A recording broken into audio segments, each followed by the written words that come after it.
তুমি একটিবার আমার সাথে দেখা করো প্লিজ। তোমার আমার মধ্যে ছাড়াছাড়ি হয়ে গেছে, দেখা করা যাবে না, লোকে বলবে কি? লোকে যাই বলুক, তুমি আমার সাথে দেখা করো। আমাদের মাঝে প্রাচীর দাঁড়িয়ে গেছে রেহানা, দেখা করা যাবে না। Hello hello hello hello.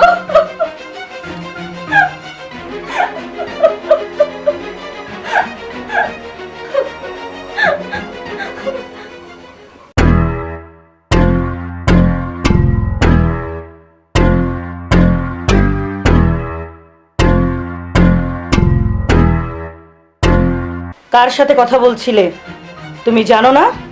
তালাক দেওয়া স্বামীর সঙ্গে কথা বলা পাপ। দাও, মোবাইলটা দিয়ে দাও। কেন মোবাইল দিব কেন?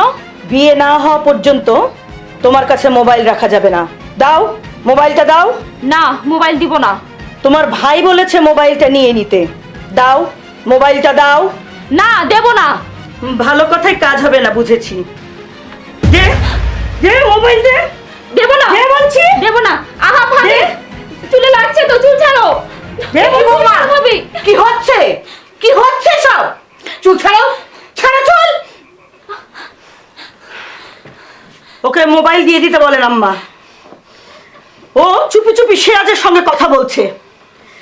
তালাকপ্রাপ্ত স্বামীর সাথে কথা বললে এই সমাজে আমাদের মান সম্মান থাকবে? এ কি শুনছি রেহানা? তালাকপ্রাপ্ত স্বামীর সঙ্গে কথা বলো পাপ। দে দে মোবাইল দিয়ে দে। দে দে।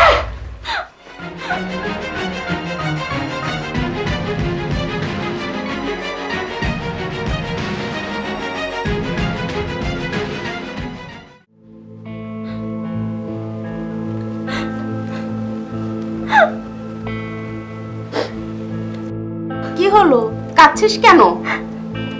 বড় ভাবি, হ্যাঁ, তোমরা কি সত্যি আমার জোর করে বিয়ে দিয়ে দিবে? কি করব বল, তোর বড় ভাইয়া বিদেশে, জাহেদকে আমি থামাবো কিভাবে? সে কি আমার কথা শুনবে? বড় ভাই কবে আসবে ভাবি? জানি না, অনেক ঋণ হয়ে গেছে রে, হয়তো আসতে বছর দেড়েক লাগতে পারে। তুই চিন্তা করিস না, দেখি আমি কি করতে পারি।